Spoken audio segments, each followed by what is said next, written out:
What's good, folks? It's Nightmare Frame here with an ultimate efficient resource farming guide. This guide will help you get the most of the resources needed to craft your newer frames, weapons, consumables, railjack, and also help with your clan and their research. Anyway, first things first, this is for people who are willing to put the time and effort and not for a quick and easy thing. There are other videos out there for that. Basically, this ain't for babies, and this is a group activity to optimize the amount of drops that you get. I will list crucial things that are needed before you start your endeavor of getting these juicy resources. Number 1. Get a resource booster. Farming without a booster is disgusting. Get one, please, it's important. Number 2. Get a Smita Kavat and equip it with the Charm mod.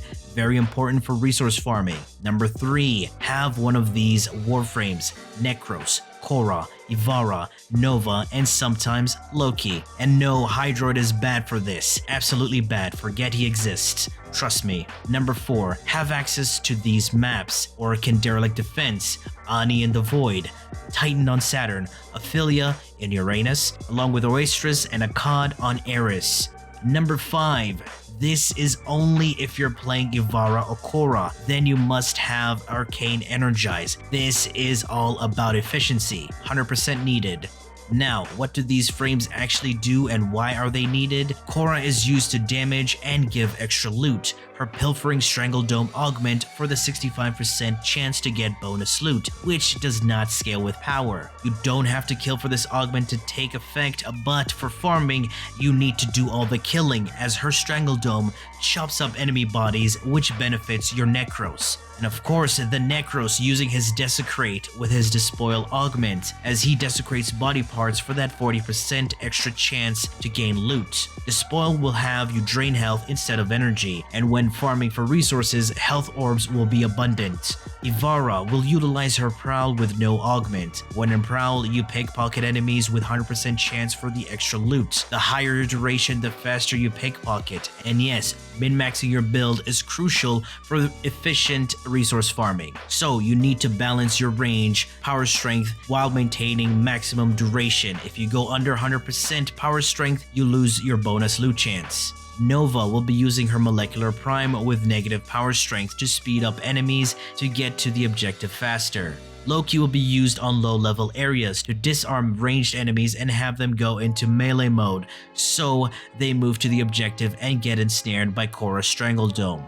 Now, we'll start off with the Oricon self-farm on Titan, not Gabby, Ceres, or anything like that. For solo farming, just farm star chart bosses that drop Oricon cells, but this is for the efficient groups. The team comp is Korra, the 2 Necros, and Ivara. You want to be on this spawn point. The team will be up against this wall. Ivara will pickpocket first, then Korra ensnares, kills them, and then Necros desecrates. Korra will place her Strangle Dome slightly further back, giving Ivara some space to pickpocket before the enemies get ensnared. Let's take a look at the builds, starting off with the Smita Kavat, as its builds will be the same throughout. Charm and Tech Enhance are the crucial, most important things on the Smita build. Fetch to retrieve loot easier, Animal Instinct for the loot radar, and the rest is to keep the Kavat alive, and that's it. And here's a massive tip: do not equip guns. The Charm mod will grant you various buffs including reload speed, so having no guns equipped will skip that buff in the rotation.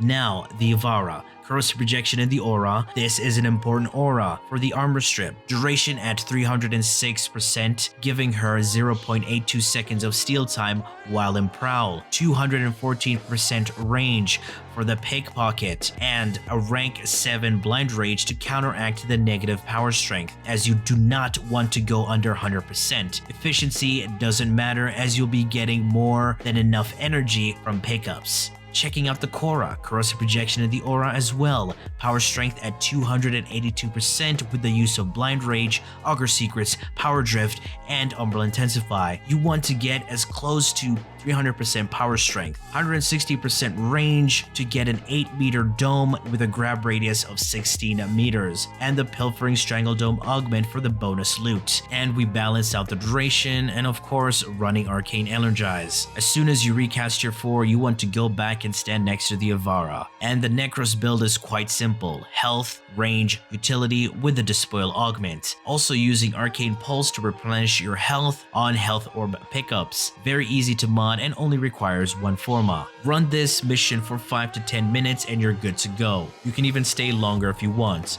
Now for Ferrite and Argon crystals and other various drops from the Void, you go into Ani in the Void, using the same team composition: Korra, Ivara, and the 2 Necros. When you get into Ani, you want to spawn into this area and make your way to the small corner on the right. The Ivara should position her zipline from the left corner wall going outwards, camp by this wall and pickpocket enemies, and Korra will have her dome positioned by the stairs. The Ivara and Necros builds are the same, but the Korra will change slightly. We add more power strength and reduce range to 130 meters, having 6.5 meters of dome and a grab radius of 13. That's it. Run this mission for 20 minutes.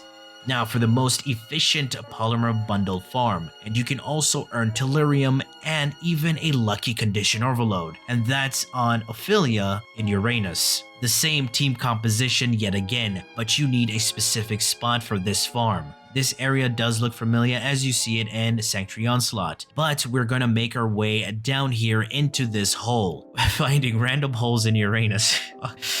Ivara stands up against this wall while in Prowl and pickpockets, while Korra places her dome further back. All other builds will be the same except for Korra. Yet again, you want to have a base range with a lot more power and decent duration. The dome will be 5 meters and grab radius of 10. The Ivara will pickpocket before they get ensnared by Korra. Simple yet devastating. You want to run this mission for 20 minutes. Moving on to the best nanospore farm. This will be on Oasis on Eris. All the missions before this were survival. Now we're getting into Infested Salvage, a mission you won't see as much, but this is the most efficient way to farm nanospores. Anything else is just mediocre. When you enter, you want to make sure you have the correct tile sets. If you don't see 2 waypoint markers like this, reset and re-enter till you get them. The team comp will be 2 Necroses, Korra, and a Nova. Mechanic is very simple. Let all the consoles deteriorate. You want to maintain 1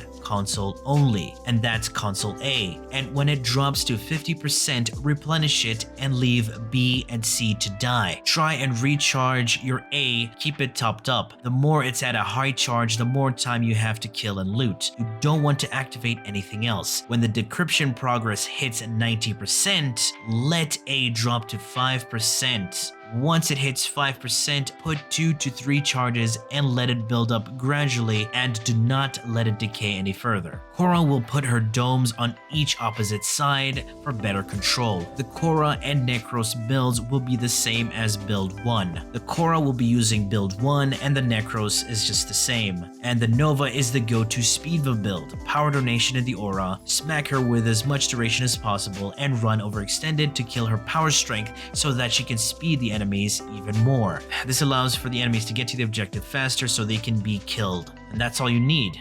Now, to farm Hexanon, Oxium, and even Neural Sensors, you want to make your way to Io on Jupiter. It's a defense, and you run it for 5 to 10 waves. The team composition is a Korra, Loki, and the 2 Necros. Loki will be using his Disarm to turn ranged enemies into melee, and you only use this for really low-level enemies. The build is quite simple: max range, max efficiency, and casting speed. And for the Korra setup, you want to have decent range and maintain some power. Since the map is quite massive, you want to have decent control on the range and power strength to kill fast and effectively.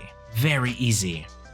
And now for the casual Oricon cell, New Roads, and Nanospore farm. We move on to the Oricon Derelict defense. The team comp is Korra, Speed Nova, and the 2 Necros. The Nova build is the same as always. For the Korra build, you can either use build 1 or 4. It's up to you. Definitely not my favorite, but it gets you decent amount of these resources. You can also use the same composition on Akkad Eris for even more New Roads. So guys, these are my ultimate resource farming techniques to get the most out of your farm. So if you want to earn as much as possible, you need to go even further beyond. Alright folks, that has been it from me. I do hope you've enjoyed and learned something from this video, and if you did, feel free to leave a like, share, and subscribe for more Warframe content, streams, and so much more. Do refer to the description. Thanks for watching, and as always, peace.